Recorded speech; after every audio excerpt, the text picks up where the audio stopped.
Welcome. Well, you're at home with Jim and Joy, and you are an important part of our EWTN family, and we certainly would love to hear from you. So send us an email with a question or a comment to jimandjoy@ewtn.com. And remember, you can always listen to us as EWTN Podcast. Just go out to Podcast Central at EWTN or wherever you happen to listen to podcasts.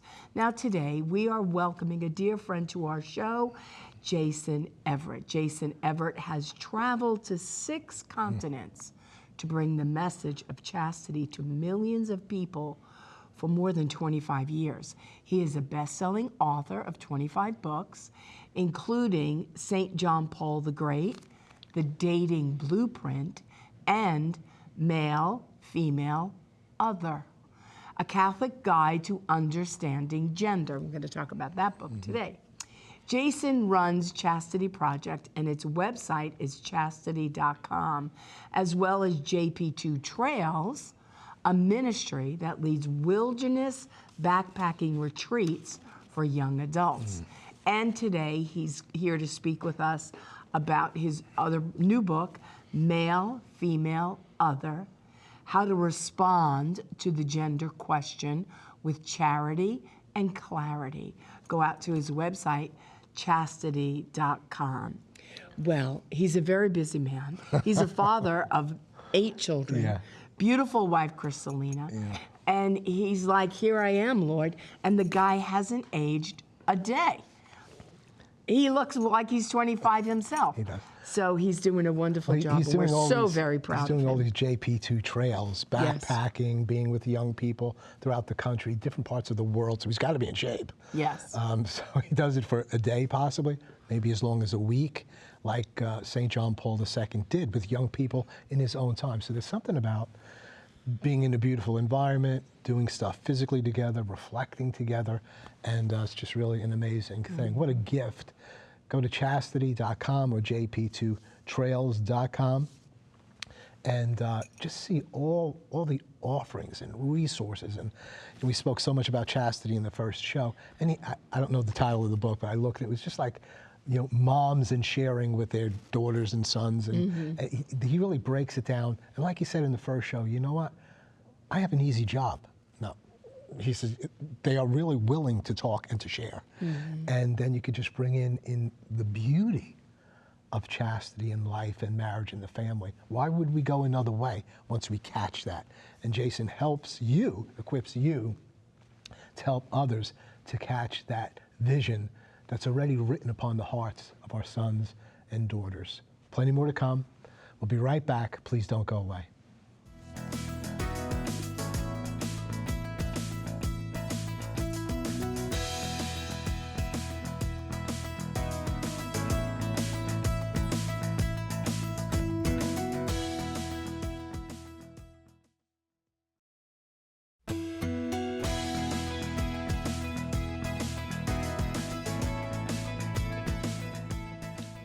Welcome back. Well, our guest today is Jason Evert.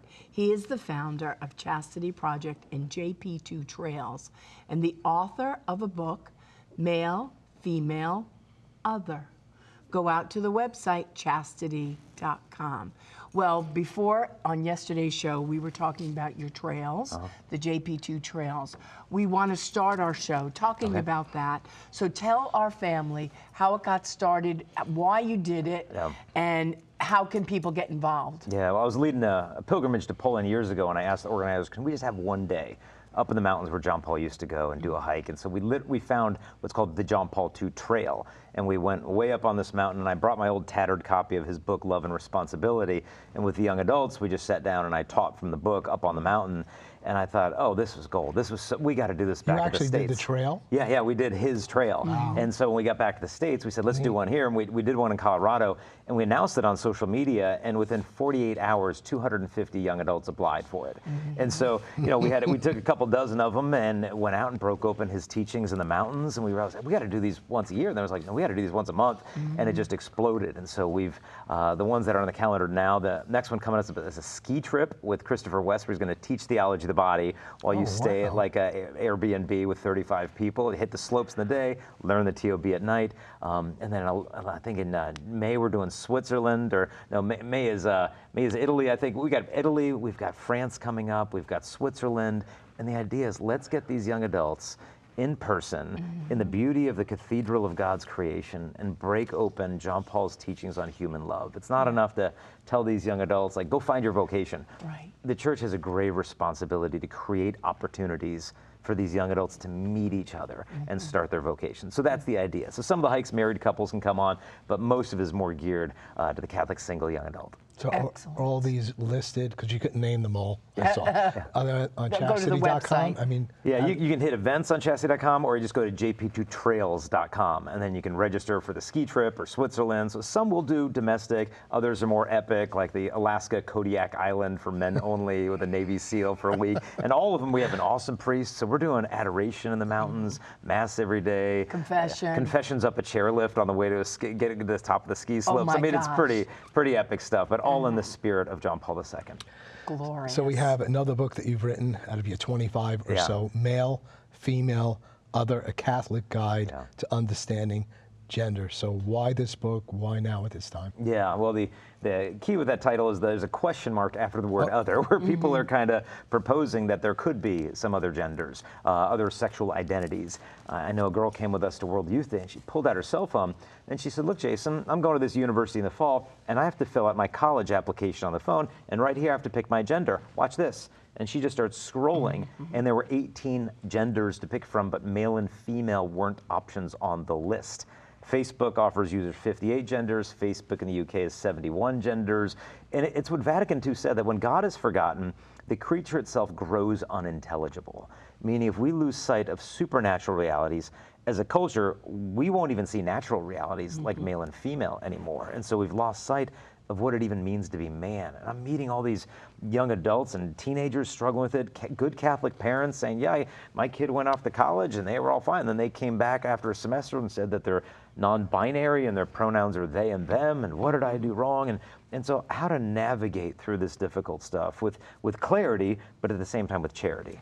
How demonic, if they can't be killed through abortion, then help them to not even know who they are. Yeah. And so this is kind of just more progress in this area of madness. You have about 16 or 18 different questions here, which are just great. Each person has their own gender identity. And I guess these are kind of like affirmations in the world. Yeah, these are what the world is saying, and then how do we respond to these claims? Gender is a social construct.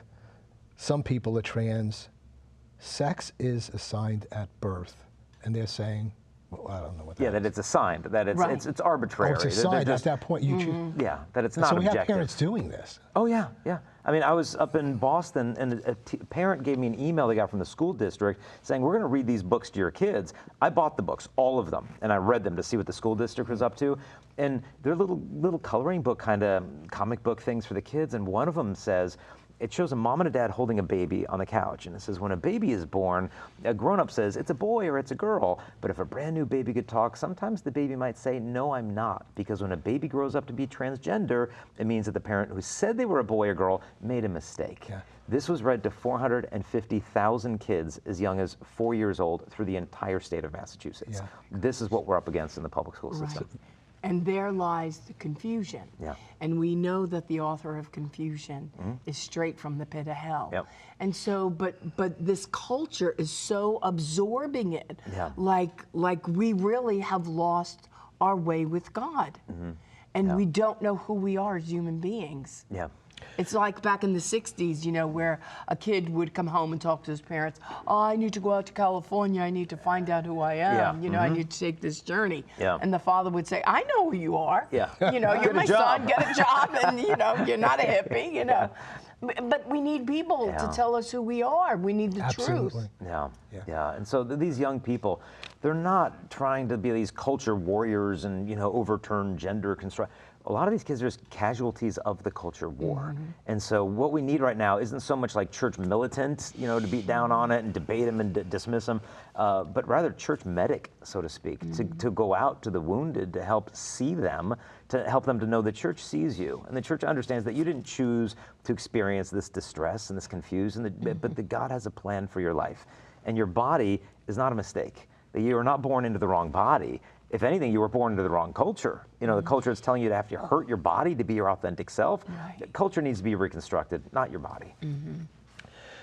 How do we speak with, I think this is one of your questions, people who present themselves as the opposite sex, the pronouns that are being used, and it seems the demand upon us to go with that. Are there times where we need to stand very firm and say, I can't do that in this situation? Are there times where we're saying this person is so given to this, believes this so, that if I don't use their term, the conversation's over? That seems like a compromise, but are there times, I think you addressed this to some degree. Yeah, it's a challenge because you have to hold on to their hand with one hand and you want to hold on to reality with the other hand, and you don't let go of either hand. And it'll create some tension at points, but you've got to treat them with compassion, that it's not first, okay, what do I need to say? What's that silver bullet apologetic argument I need to get them to change their mind?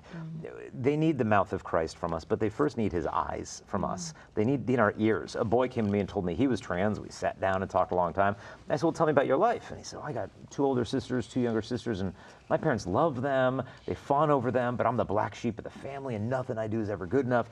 I said, well, do you think if you were born a girl, then your parents would have loved you the way they love your sisters? And he said, I know they would have. And I said, well, this is it. Your ache isn't to be a woman. Your ache is to be loved, and you see that identity as a pathway to love. And so you can see how often this dysphoria, this distress they experience, is a roadmap towards their healing if we know how to listen to it and help them to learn to listen to it. So it's not so much I'm going to prove you wrong. It's like I want to be the ears of Christ to help you to understand that God made you good. And that's where we want to confront it, right? And what really needs to happen, like you said, you hold on to the hand of that person and then to the reality, but with 2 ears, and just say, I want to hear your heart. Tell me your story. The book's so important because we do have all these questions, and we're not really. I deal with this a lot, but it's still like this is really helpful. So really, this is a great book for adults as well as people that might be struggling with this. So, so you've got the reasoning behind it and why we're doing what we're doing. How did you say one hand, truth? Hold on to one hand with reality and their hand with the other hand. Just don't let go of either hand. Right. What's the difference between gender theory and gender dysphoria? When I hear dysphoria, I think that might be more scientific or understanding, and that gender theory is like, it's just like off the wall to me. It's just so fluid. Yeah. Well, gender theory is an ideology popularized in the 1950s by a guy named Dr. John Money, who was not a scientist. He was a psychologist, and we don't even get into the issues that he had. But this idea that, masculinity, femininity, male, female, these are just social constructs. They're not objective realities, kind of introducing this idea that male and female is a binary that we don't need to be restricted by, that you can be free to discover your gender journey or whatever. So that's gender theory, kind of in a nutshell. And there's lots of theories. Gender dysphoria is something different. Think of the word euphoria. That's an intense happiness. So dysphoria is a deeply felt distress of feeling disconnected, your body from your sense of self. And that disconnect creates a lot of distress. And so it's a mental health issue that people objectively do experience. And so it's not an ideology that just needs to be beat down. This is a mental health condition. And people who experience gender dysphoria, 42% of them meet the criterion for an autism diagnosis. They have a massive level of anxiety, depression, suicidality, and so they need a tremendous amount of compassion, not puberty blockers, cross-sex hormones, and surgery to solve the problems. If anything, that's treating their body as this false target of intervention, when what they need is some clinical intervention and some serious counseling and lots of love. Are you seeing any transition of thought on that? Like people earlier on were going right away to chemicals, other things, surgery. I think I'm hearing, especially in Europe and other places, they're reaching the conclusion like this is not a. So where are we on this now in America, other places? The pendulum has swung so far to one side, it is coming back like a wrecking ball. I mean, we're talking Finland, Norway, Sweden, Amsterdam changing public policies, France switching their policies on puberty blockers. Things are starting to shift because the data is in. It was really bad. The results of this after the surgery, within 8 years, these individuals climbed a suicide rate 19 times higher than the general population. And if you go to websites like reddit.com, there's communities of more than 50,000 detransitioners. These are people who start the process and then realize this is not the answer. And they're screaming from the rooftops, get the kids off the surgery table, stop the puberty blockers, make this illegal. Not only are they starting lawsuits, they're winning them. We're talking about multi-billion-dollar lawsuits in the works here that you did what to my body when I was 14 years old? Like I could have had informed consent after I had been abused, and I was dissociating from my own body as a trauma response, and you put me on years of testosterone, and I went through menopause before I got my driver's license, and now I can't have kids because I went from puberty blockers to cross-sex hormones. I can't breastfeed a child because you gave me, and you could see the lawsuits that are starting to flood in because of the decisions you made at 13 were irreversible.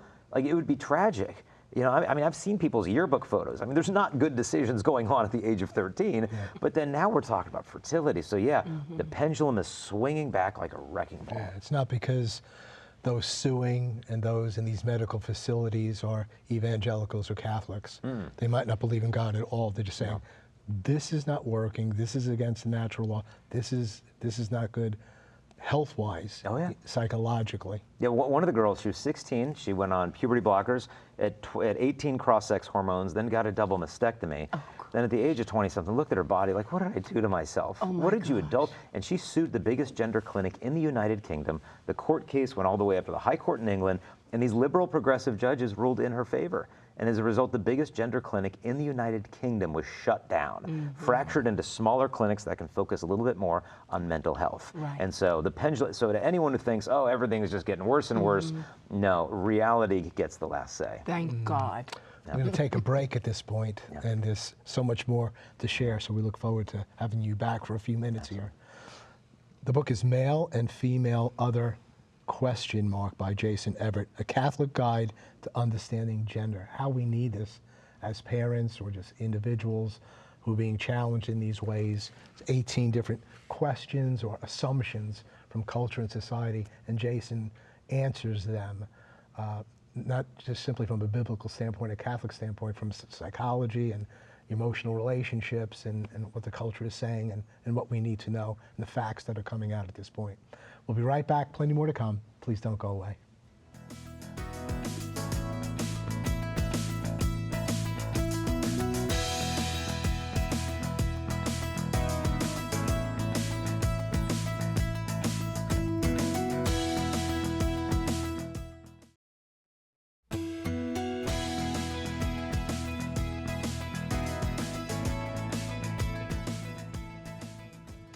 Well, welcome back. We're wrapping up our conversation with Jason Evert.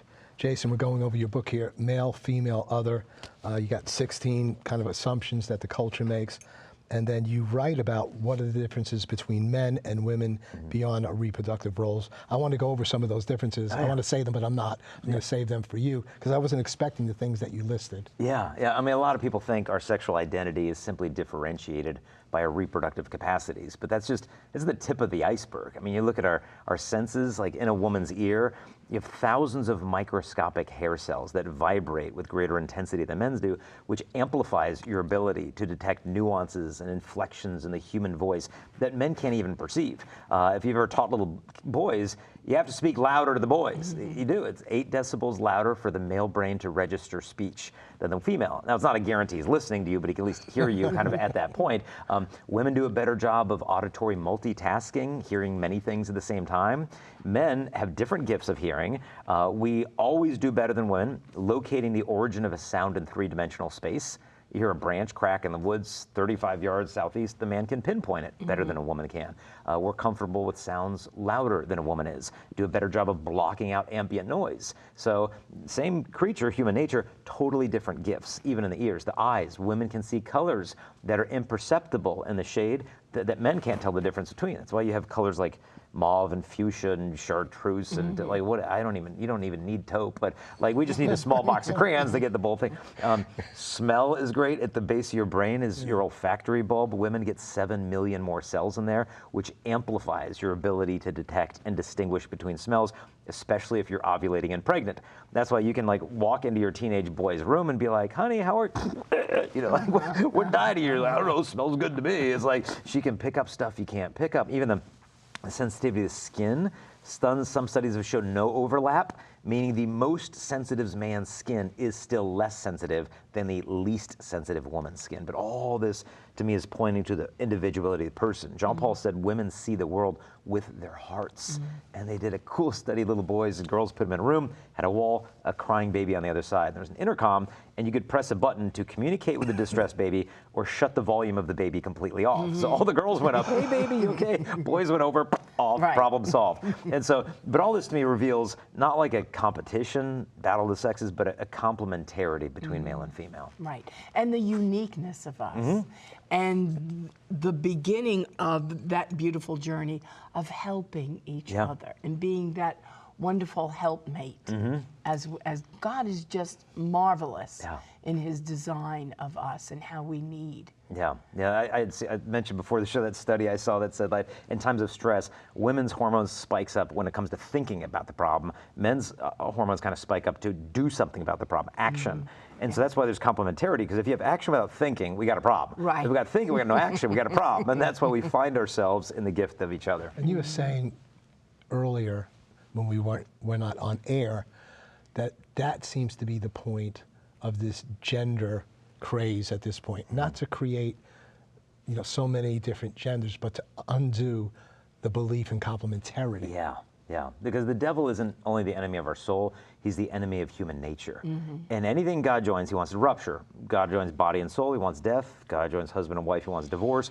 But if God joins your body to who you are as a person, and the devil can split that atom, then what flows is the disintegration of man. Because man wouldn't mean anything, nor would husband or father or priest or even family, and everything is disintegrated. And so the end game of gender theory isn't to have a bunch of genders, but to erase the sexual complementarity that God has created in us to make his image as a life-giving communion of persons visible in us. That's the target that's after, and that's why the devil is so hell-bent on twisting marriage and what it even means to be human. It's so well said, and you can cast the demon out if you know its name, and you're naming him. Thank you for your 26 years or more of great work that you've done in our country, throughout the world. All the resources, chastity.com. And Lord willing, we'll have you back here again soon. Thank you, brother. I would just ask your viewers to please keep our family and our ministry in their prayers. Especially John Paul. Excellent. Pray that you've been encouraged today. I think there's more of a time where we need to study to show ourselves approved. And there's more resources coming out to help equip God's people for the work of the ministry. Chastity.com is a key resource, because we're at a loss. How do we address these things? And they're coming at us so quickly and so on. And Jason is addressing them and giving us great resources that we could build up our marriages and our families and have a good answer for the hope that is within us. You're an important part of this EWTN family. You're never alone. You're always at home with Jim and Joy. Bye now.